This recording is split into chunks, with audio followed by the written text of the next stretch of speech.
Bienvenue sur France 2, c'est Face à la bande avec ce soir Valérie Bègue, Christian Morin, Bonsoir. Julie, Jarry et Francesca Antoniotti. Et vous, bien sûr, pour les affronter dans Face à la bande qui démarre tout de suite.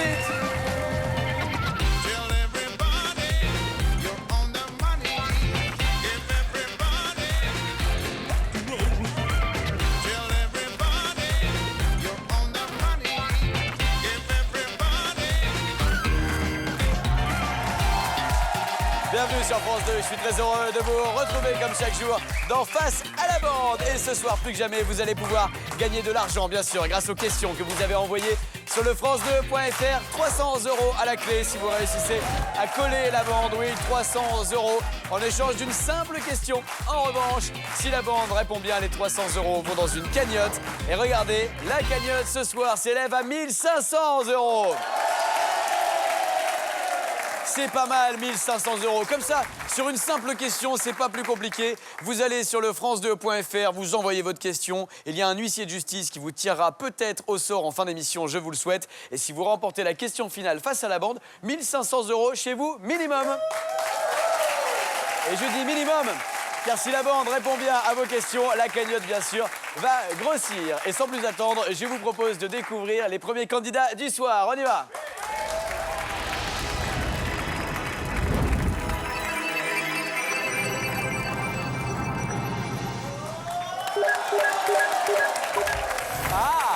Alors, ma petite Francesca Antoniotti. Petite, pas sur mes papiers. Mais je suis restée une enfant dans l'âme, donc C'est vrai vous devez choisir la numéro Vous avez un 1. problème de ventilateur, je crois, sur le côté, là.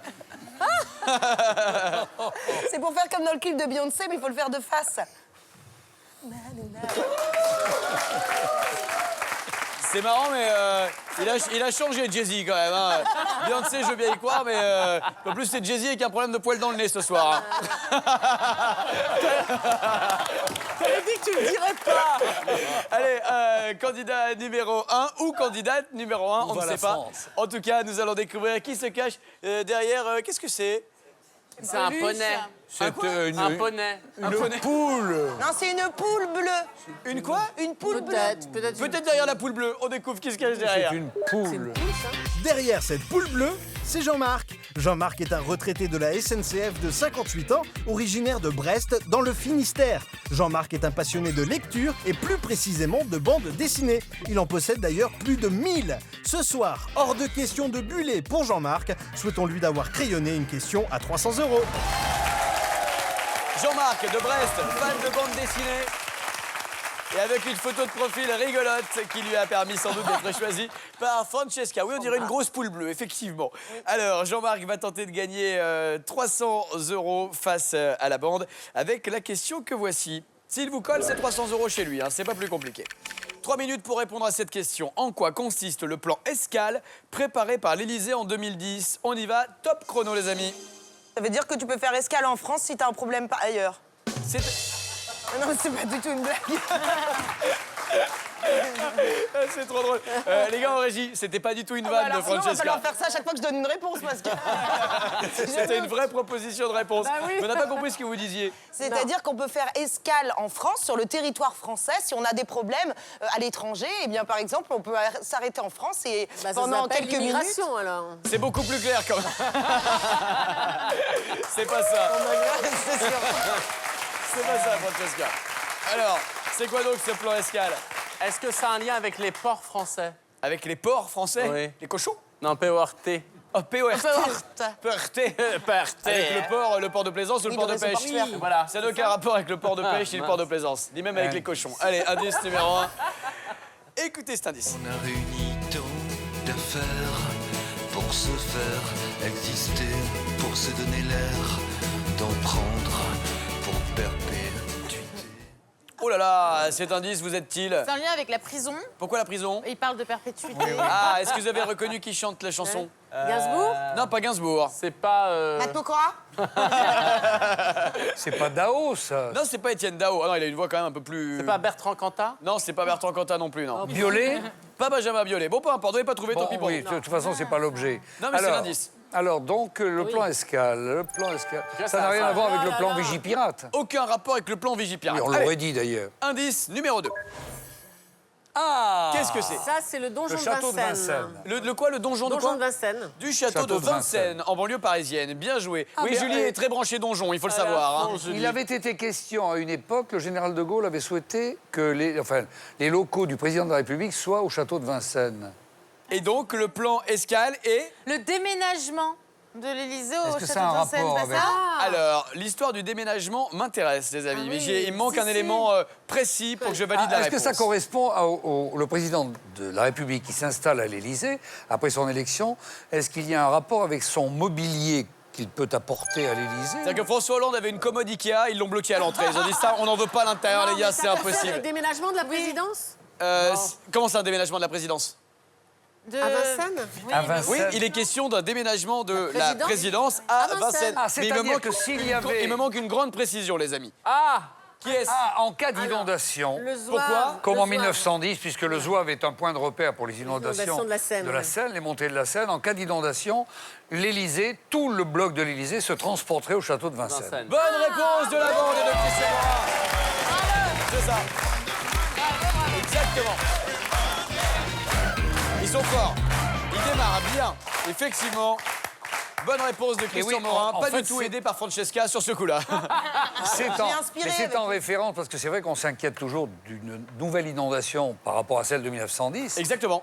Mais donc Vincennes. Et De Gaulle voulait s'installer là-bas, plus qu'à l'Élysée. Oui, vous avez concerté d'ailleurs à l'époque, il vous avait appelé, je crois, Christian, pour vous dire Christian, qu'est-ce que t'en penses si on déménage? Exactement. Ouais, sauf que le on déménagement. s'endort. Tiens, voilà. Voilà, on les a dès qu'on endormis. commence à dire des choses intéressantes, ça dort au fond Ouais, de la classe. c'est pour ça que ça dort pas souvent.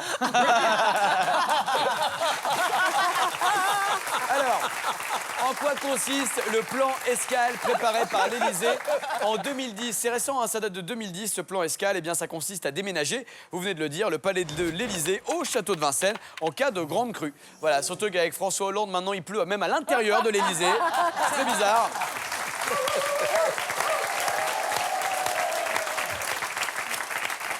Et c'est vrai aussi que depuis quelques mois, on sait vraiment tout de leur histoire de crue. hein. Bref, le palais de l'Élysée. Et alors là, C'est pas à la semi-poubelle, poubelle, celle-là. c'est Non, non, semi-poubelle, non. Ouais, c'est dans une demi-poubelle, ça.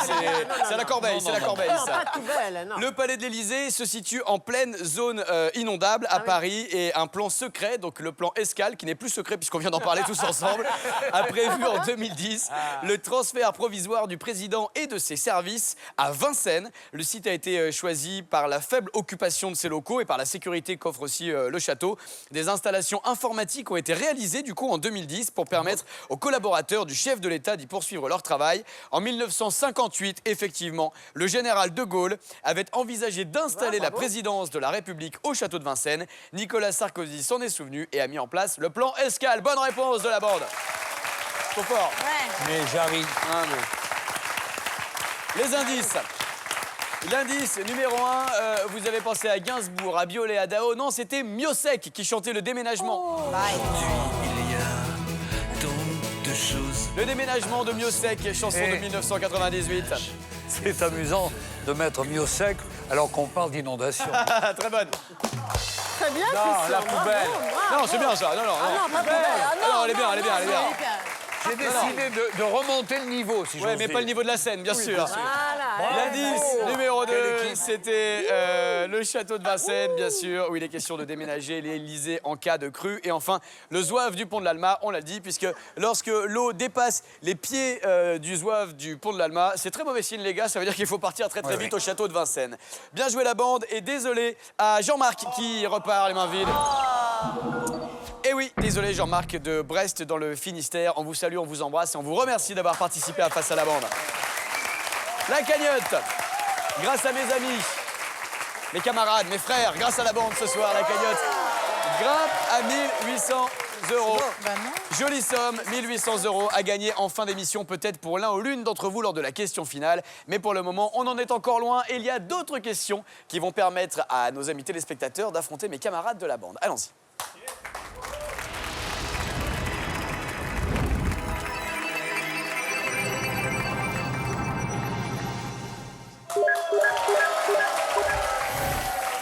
Daniel Morin. Alors, 1, 2, 3 ou 4. Jarry et son poil dans le nez. Qui choisissez-vous? C'est bien d'être affiché à la télé comme ça quand on a. Déjà, quand on est le seul à le savoir, ça nous gêne. Mais quand en plus, il y a des millions de gens qui le savent, c'est quand On sait déjà qu'il n'a pas de poils dans la main. Ça, c'est vrai, effectivement, Christian. Bon, qu'est-ce que t'en sais Mais d'abord? quelle folie cette émission. Jarry, 1, 2, 3 ou 4. Okay, number 4, please. Numéro 4, vous choisissez la dame numéro 4 qui s'est inscrite sur France2.fr et qui veut tenter sa chance face à la bande. La number 4, c'est Patricia. Patricia a 58 ans et nous vient de Saint-Avé dans le Morbihan.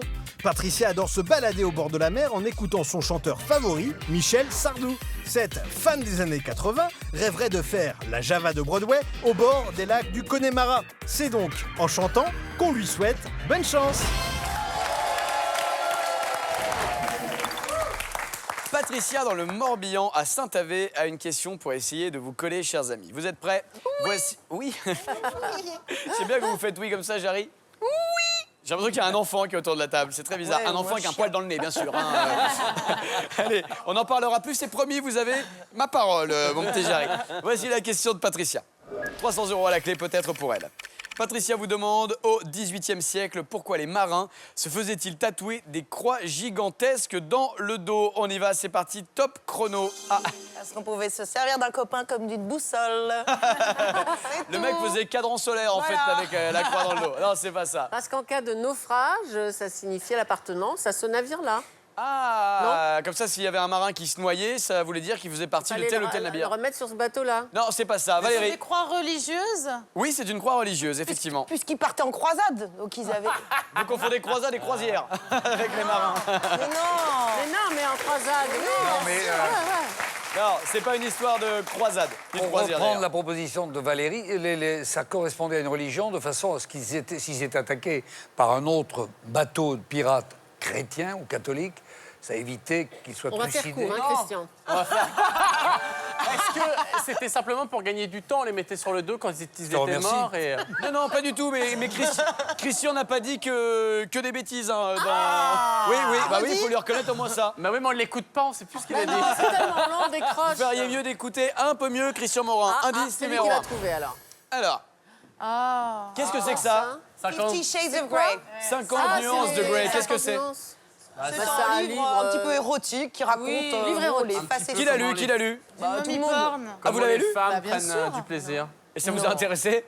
J'ai découvert plein de choses intéressantes. Je comprends Et mieux alors, ma mère. est-ce que ça vous aide, Valérie? Vas-y, alors là, Dans ça votre vie de brouille, couple de tous les jours, je veux dire. Ah, le bouquin. Je vois pas du tout quel rapport ça peut avoir avec cette question. On a posé une question gênante, j'ai l'impression. là. Alors, est-ce que ça vous aide les uns les autres? Non. Est-ce que ça a un lien pour se reconnaître entre religions? Non, non, c'est pas pour se reconnaître entre religions. dit, Christian? Non, moi, Indice j'ai numéro dit que 2. ça pouvait éviter qu'ils se fassent trucider. On reconnaissait forcément si on les attaquait, entre les pirates et les corsaires, ils Oui, mais étaient c'est de la pas même exactement religion. ça, C'est Christian la Morin. torture, non? Il n'y a pas un truc avec la Ça, torture? c'est un compas? Non. Non, c'est pas un compas, ça. Ça, c'est des skis, Ah, ça.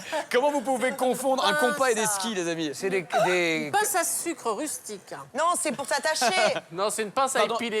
Pardon, Francesca? C'est pour s'attacher. S'attacher comment? Bah, s'attacher. On avec- va un arrêter le supplice. chrono quelques secondes. Un Francesca, supplice. attendez, Francesca, comment vous vous attachez avec ce genre de choses-là? Enfin, c'est très simple. Vous accrochez les deux barres et vous mettez comme ça, et puis voilà. Hop. D'accord, donc Francesca, ça je chez fais elle, rien. visiblement. On ira vérifier un de ces quatre, quand Et les même. menottes, alors où? Allez, on relance le chrono. Allons-y. Alors. C'était des évangélistes? Des évangélistes, non. Au XVIIIe siècle, c'est pas pourquoi mal, ça. les marins se faisaient-ils tatouer des croix gigantesques dans le dos? un Allez, rapport avec... indice 3, les amis. Écoutez, c'est sonore. Tin, tadam.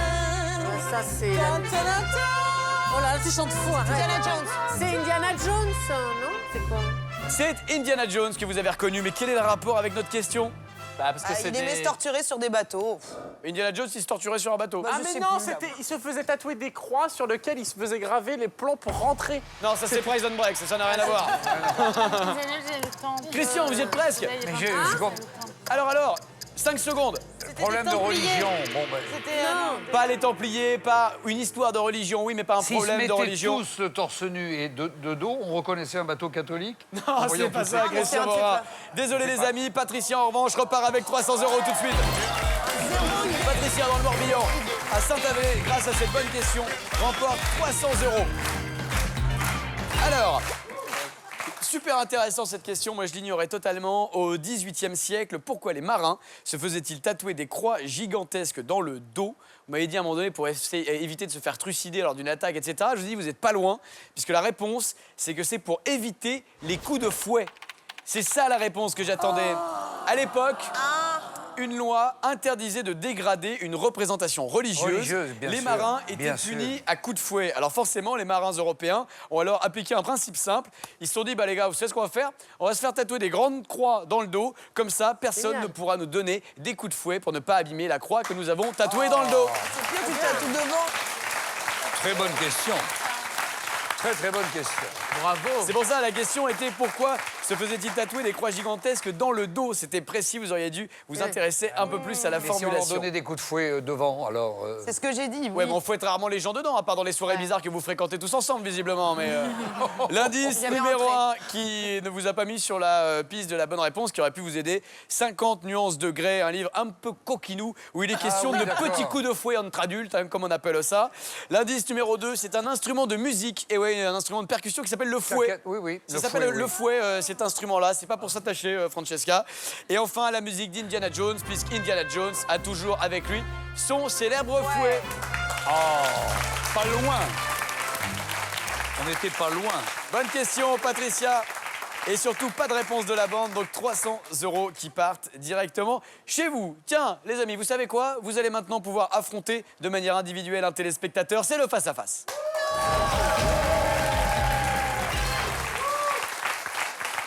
Je pense que ça va être Jarry ce soir. L'un ou l'une d'entre vous a peut-être été choisi par le téléspectateur ou la téléspectatrice avec qui nous allons faire connaissance dans un instant. Mais lequel ou laquelle? Ah, moi je me pose bien cette question, mais avant d'y répondre, découvrons qui va vous affronter. C'est Luc qui se présente pour le face-à-face. Luc a 52 ans et nous vient de Limogne, en Quercy, dans le Lot. Véritable cinéphile, Luc collectionne les DVD et en a plus de 3000 chez lui. Son film préféré, Avatar, de James Cameron. Ce soir, c'est avec une question en qualité Blu-ray qu'il se présente pour un face-à-face en Dolby Surround. Luc, dans le Lot de Limogne, en Quercy, J'adore le a donc Quercy. choisi l'un ou l'une d'entre vous. Découvrons d'ailleurs qui Luc a choisi d'affronter. Peut-être que c'est vous, Francesca. Peut-être que c'est vous, mon cher Jarry, Julie, Christian ou Valérie. C'est ce qu'on découvre tout de suite. Alors, c'est un de vous cinq, hein, c'est sûr. Et c'est Jarry, tiens. Allez, voici la question de Luc. Pour 300 €, Luc a une question à vous poser, 40 secondes pour tenter d'y répondre. Je ne vous aide que par oui ou par non et pas d'indice. On y va. Luc vous demande pourquoi cet homme a-t-il fugué de sa maison de retraite. On y va, Jarry. Top chrono. Et on n'aide pas Jarry. Parce qu'il avait une date. Parce qu'il s'est trompé de porte et il est sorti par une porte qui l'a emmené dans un jardin. Non. Pourquoi a-t-il fugué? Ah, parce qu'il il était brutalisé par le personnel hospitalier. Non. Parce qu'il s'est souvenu qu'il avait un rendez-vous. Non. Il met pas la bouffe. Parce qu'il avait faim. Non. Parce qu'il s'est dit et pourquoi pas partir maintenant? Aller mourir sous un arbre. Non. Parce que je sais pas moi, il aimait pas ses fringues. Non. Il aimait pas la bouffe. 10 secondes. Parce qu'il voulait aller mourir chez lui. Non. Parce qu'il avait son Il fait fils. du harcèlement. Non. Parce que. Désolé, Jarry. Harcèlement. Avec Francesca qui a essayé de souffler en plus. Mais c'est trop tard et Luc repart avec 300 €. Bien joué, Luc. De Limogne en Quercy dans le Lot. Jarry aime le Quercy et moi j'aime vous offrir 300 €, mon cher Luc. Avec cette bonne question. Pourquoi cet homme a-t-il fugué de sa maison de retraite? Vous le saviez les uns les autres? Parce qu'il pouvait plus payer. Il pouvait plus payer. Non, c'est pas une histoire d'argent. Il a son fait du amour harcèlement. d'enfance. Pardon, Il a été Francesca. harcelé. Harcelé par qui? Bah, par du personnel. Par des infirmières coquines qui en voulaient à son corps. même par des pas du tout. Retrouver son amour d'enfance. Pas son amour d'enfance, ça aurait été C'était mignon. pas pour une plus belle histoire, je crois qu'il voulait pas retrouver une femme ou acheter des fleurs pour quelqu'un qu'il aimait dans... Non, il voulait assister à un concert de clarinette de Christian Morin et du coup... Ah, ben oui. Non, c'est pas ça. Apparemment, le public le sait. Ah, c'est génial. Mais c'est vrai, C'était oui. pour assister aux commémorations des 70 ans du débarquement. Eh oui, c'était il y a quelques mois. Oui, c'est vrai. Ce monsieur que nous avons vu, un Britannique de 89 ans qui s'appelle Bernard Jordan, qui n'est pas le père de Michael Jordan, hein, Bernard Jordan, avait décidé d'ignorer les ordres de ses aides-soignantes pour se rendre coûte que coûte auprès de ses anciens camarades. Il s'est échappé le jeudi matin avec ses médailles cachées sous son imperméable pour génial. rejoindre un bus de vétérans qui se rendait à Ouistreham en Basse-Normandie. C'était ça la réponse. Bravo. C'est super. C'est beau. C'est beau. Et ensuite, il aurait mis 26 jours pour se souvenir pourquoi il était parti de la maison de retraite. Hein, mais c'est une autre histoire. Non, c'est une belle histoire en tout cas, celle de ce monsieur Bernard Jordan. On rigole, Il mais est c'est français une belle anecdote. Ah, c'était en France, il est français. Non, il est britannique et il s'est il est échappé venu en pour venir France. à Ah oui, Ouistreham ouais, en d'accord. Basse-Normandie. Luc, en tout cas, remporte 300 € grâce à cette question. Il remporte son face-à-face, son duel face à Jarry. Et du coup, la cagnotte, elle ne bouge pas. En tout cas, pour l'instant, car je suis sûr que vous allez réussir à mettre encore plus d'argent dedans. Il y a des questions, bien sûr, et des téléspectateurs qui souhaitent vous affronter. Non, des téléspectateurs qui n'ont peur de rien. Et des questions qui valent le détour. Découvrons qui va pouvoir tenter sa chance face à la bande.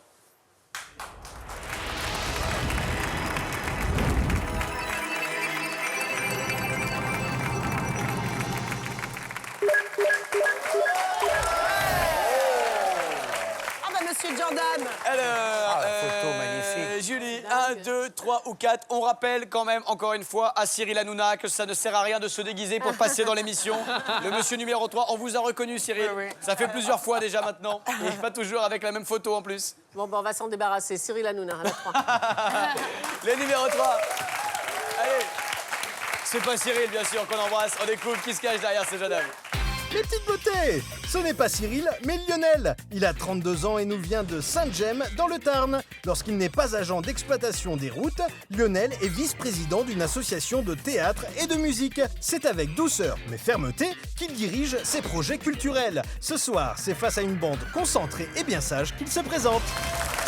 Lionel de Saint-Gemme dans le Tarn qui souhaite donc affronter notre bande du jour. Allez, 3 minutes pour tenter de gagner 300 €. 3 minutes pour que Lionel reparte avec cette jolie somme. Vous êtes prêts les amis? Voici...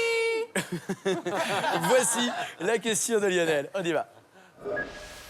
Pour 300 €, Lionel vous demande, avant d'être James Bond, avec qui Sean Connery a-t-il failli signer un contrat? On y va, top chrono. Une marque pour faire de la publicité, genre machine à laver ou... C'est-à-dire que vous pensez que Sean Connery, il allait faire de la publicité pour des lave-linges ou des choses comme ça? Bah oui, parce que Vous voyez j'imagine... Sean Connery dans la pub Le Chat Machine? Non. On n'est pas sûr quand même. Avec qui? C'est-à-dire qu'on recherche une personne? Non, on recherche pas une personne. Est-ce qu'il devait signer un contrat avec Euro Disney ou un truc comme ça pour jouer à un personnage dangereux? Quel personnage il pourrait jouer? Tic et tac.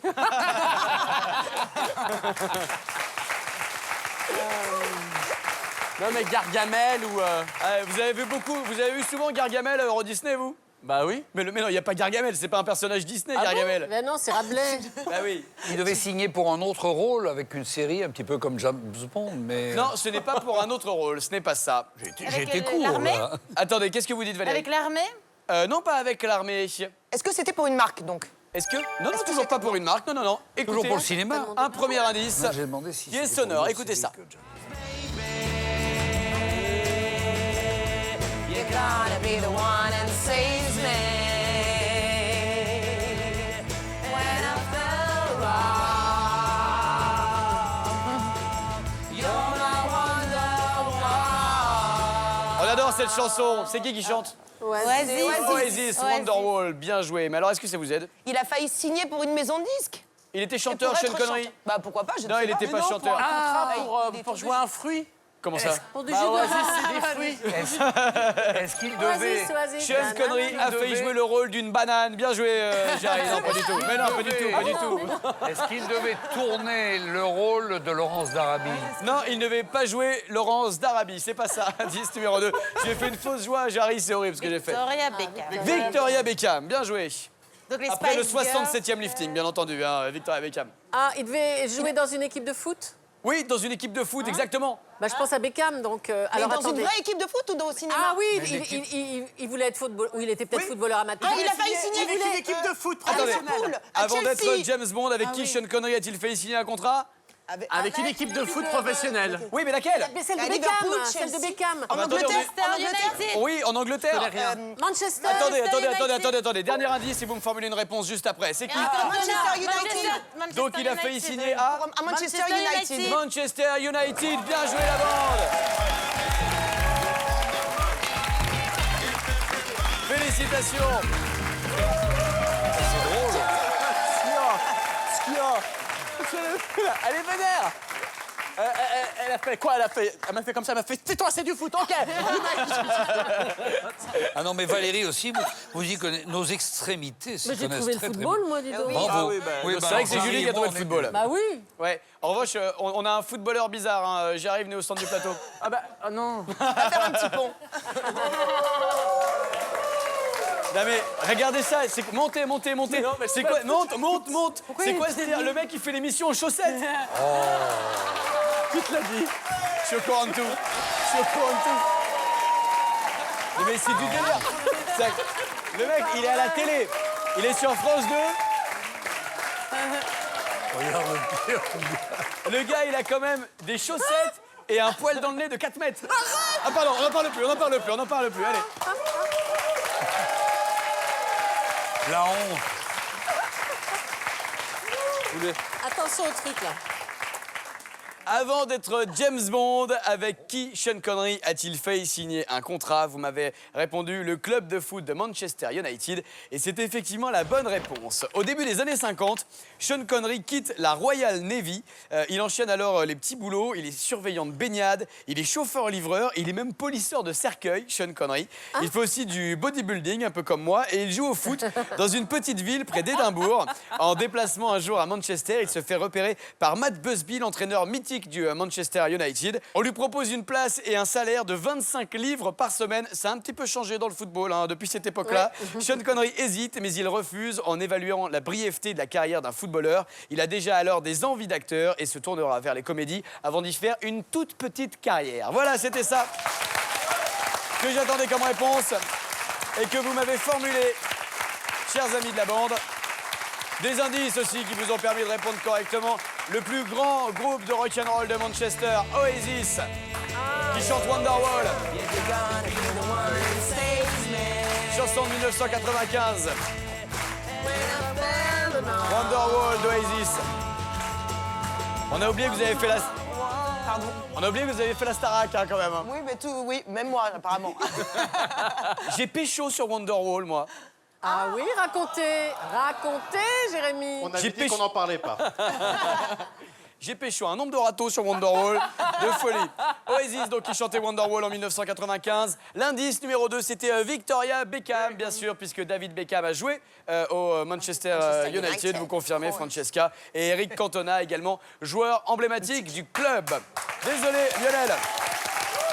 Dans le Tarn, qui repart les mains vides, mais qui pourra retenter sa chance dès qu'il le souhaite sur France2.fr. 300 € qui vont du coup dans la cagnotte. Regardez, grâce à la bande, ça s'ajoute et ça grimpe. 2100 €. Wow. Bravo, Jean. À gagner pour l'un ou l'une d'entre vous lors de la question finale. Allez, ils ont repris du poil de la bête côté de la bande. Il va donc peut-être y avoir encore des sous qui vont aller dans la cagnotte. Nous allons le découvrir tout de suite avec de nouvelles questions et de nouveaux joueurs.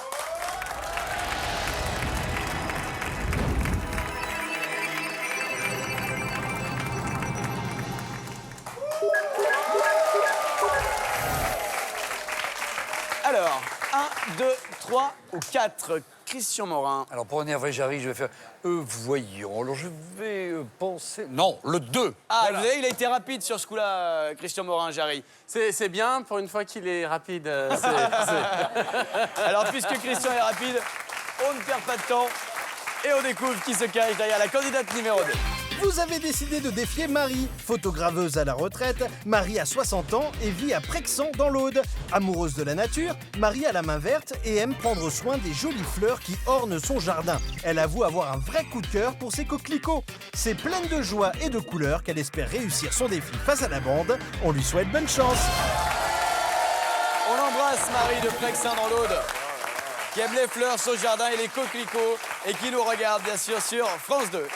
300 € à gagner à l'issue de cette question. Alors, Marie vous demande pour quelle raison les chiens sont-ils interdits sur l'île de Tashirojima au Japon? On y va, top chrono. Parce qu'il les mange. Comment ça? Il les mange sur l'île. Grâce à Jarry, on vient de découvrir ce qu'il y avait à l'intérieur des maquis. Merci beaucoup, Jarry. Mais non, ils ne mangent pas les chiens sur cette île. Ils ne mangent pas les chiens au Japon, pas du tout. Est-ce qu'il y a une espèce protégée, une espèce animale protégée sur l'île dont raffolent les chiens et pour éviter qu'elle disparaisse? Et oui, c'est quelle espèce animale? La croquette sauvage. La croquette sauvage qui est très rapide à attraper. Oui.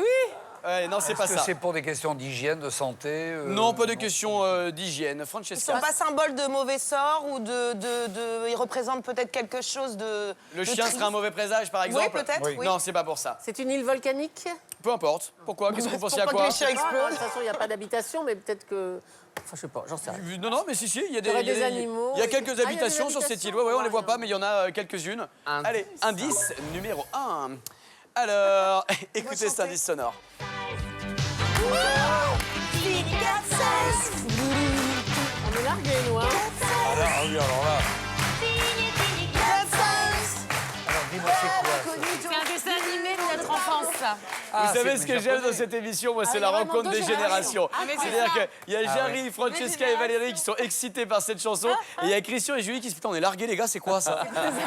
Expliquez ce que c'est. C'est le C'est manga. toute ma vie. C'est le manga. C'est Avec voilà. Sailor Moon. C'est des super-héroïnes qui avaient des cartes et qui tuaient Ouais. avec des cartes. Elle tuait pas. Elle Pour était pas expliquer à méchante. Christian et Julie, ils leur disent non mais c'est comme Sailor Moon. Comment vous voulez qu'ils comprennent?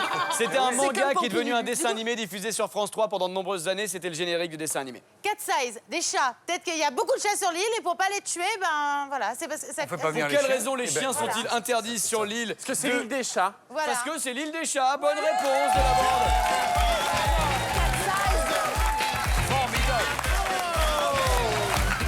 Bravo. Non, mais genre cat size, vous l'auriez trouvé.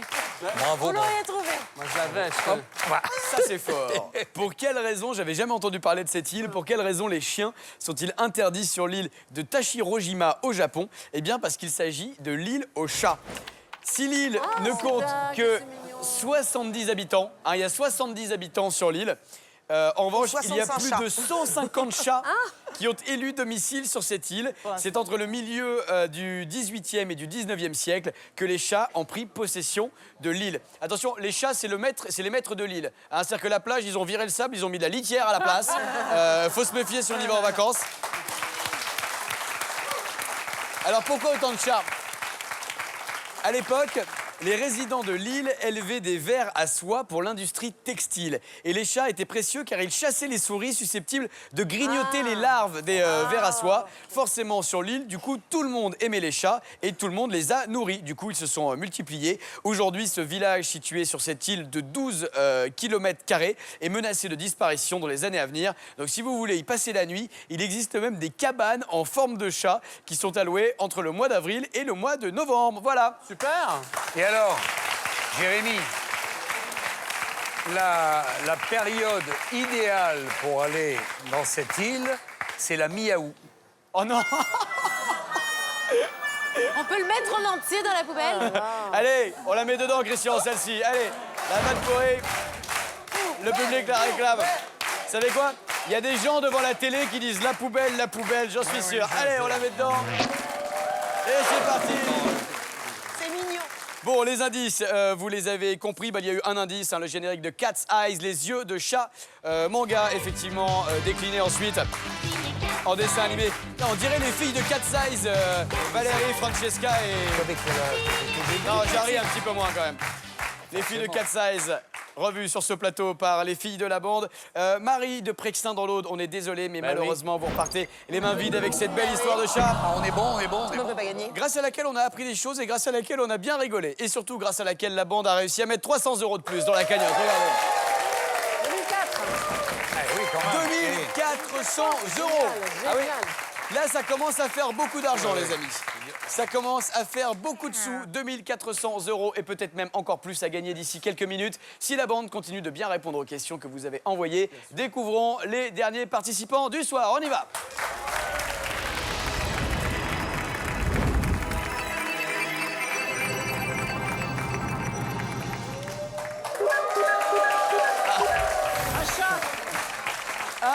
3 ou 4. Attention, le numéro 3 est inscrit depuis le Japon. On va lui envoyer des yens. Alors, Ils sont tous souriants, bon, à part le chat.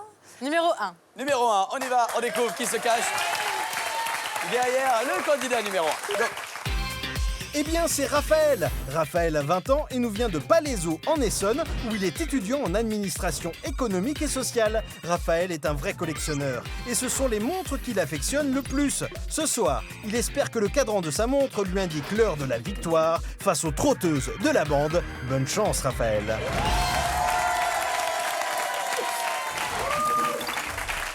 Raphaël va affronter la bande avec une question qui lui rapportera, peut-être, je lui souhaite, 300 €. Allons-y.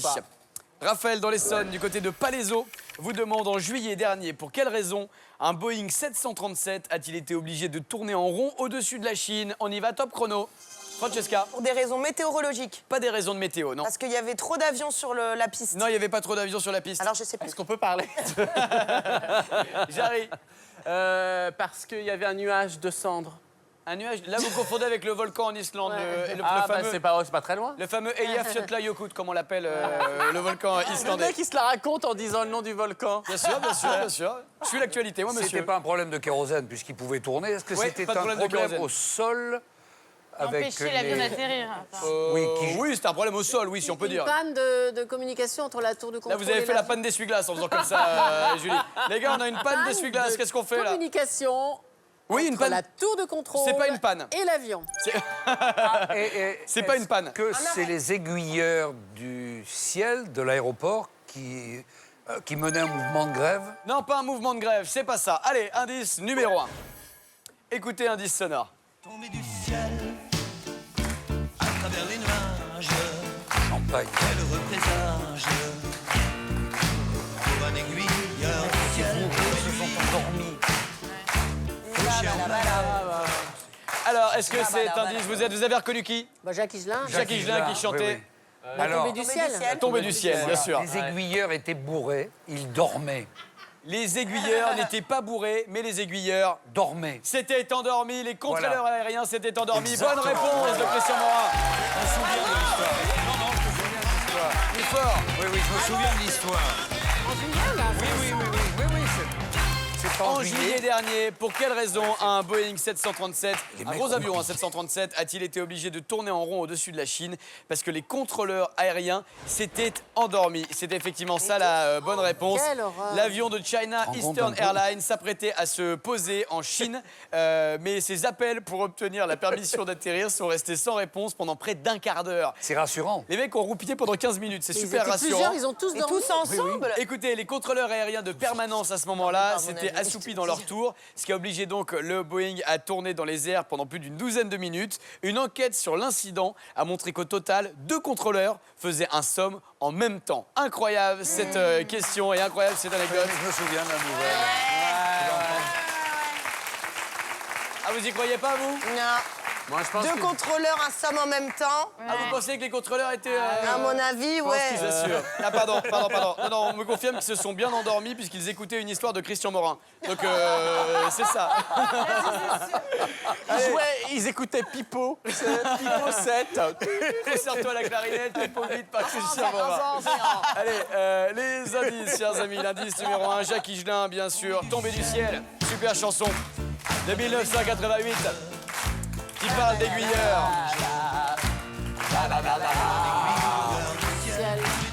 Jacques Higelin, donc, qui vous a permis de trouver la bonne réponse. Merci Christian, merci la bande. Et on est désolé pour Raphaël de Palaiseau dans l'Essonne qui repart sans les euros. Merci en tout cas pour cette bonne question et merci d'avoir permis à la bande d'ajouter 300 € dans la cagnotte. Regardez. Oui, 2007. 2007, ça fait beaucoup d'argent. Et cette cagnotte va peut-être tomber là, maintenant, tout de suite, chez l'un ou l'une d'entre vous au moment de la question finale que voici.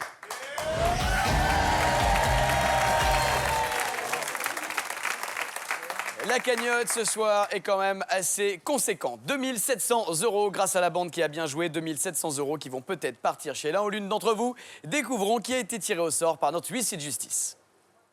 C'est Sébastien qui a été tiré au sort pour poser la question finale. Sébastien a 39 ans et il est agent de sécurité dans l'événementiel à Saint-Dizier en Haute-Marne. Notre ami Sébastien a beau être originaire de la région Champagne-Ardenne, il n'en est pas moins fan de l'Olympique de Marseille.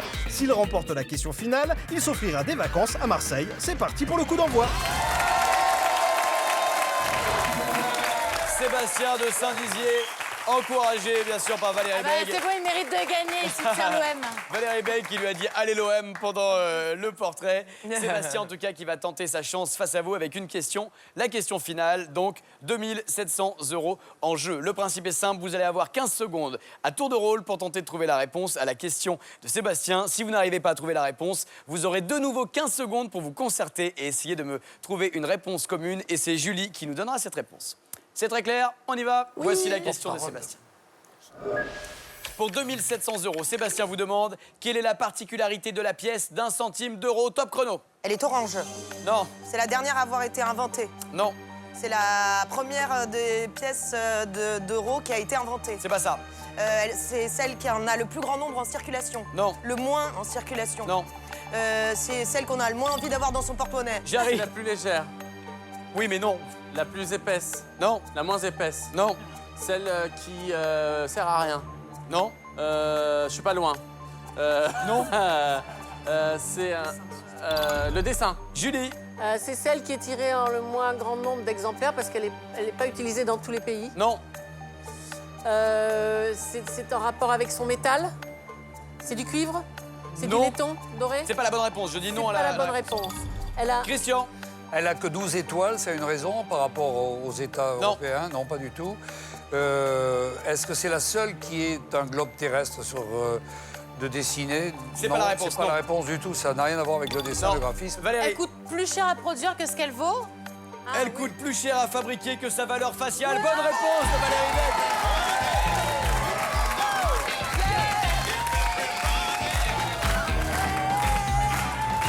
Ah, vous n'avez pas demandé moi. Ok. Wow. Alors, Bonne réponse de Valérie Beg.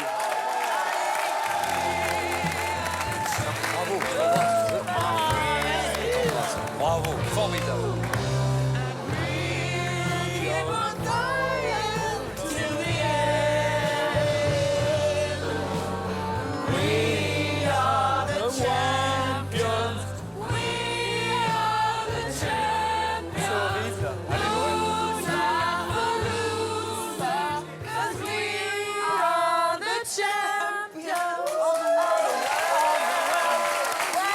Vous pouvez pas le siffler? Et avec le public qu'on a, j'ai l'impression d'avoir la version senior des choristes. Bien joué en tout cas, ma chère Valérie Beg. Effectivement, Bravo. c'est la bonne réponse. On est désolé pour Sébastien de Saint-Dizier qui ne gagne pas les 2700 € qui étaient en jeu ce soir. La pièce d'1 centime d'euro coûte plus cher à fabriquer que sa valeur faciale. Elle coûte en réalité 1,86 centimes à fabriquer. Sauf que la valeur économique d'une pièce dépend aussi de sa vitesse de circulation. Et les petites valeurs circulent énormément. Donc même si elle coûte cher en coût de fabrication, ça n'a pas vraiment d'importance. Désolé Sébastien, bravo la bande. 2700 € remis en jeu lors de la prochaine émission. Et que vous pourrez peut-être renforcer. Merci à toutes et à tous de nous avoir suivis. On vous souhaite de passer une très belle fin de journée sur France 2, bien sûr. Je vous embrasse. France2.fr pour envoyer toutes vos questions et tenter de battre la bande et de gagner de l'argent. Bisous, bye bye, ciao.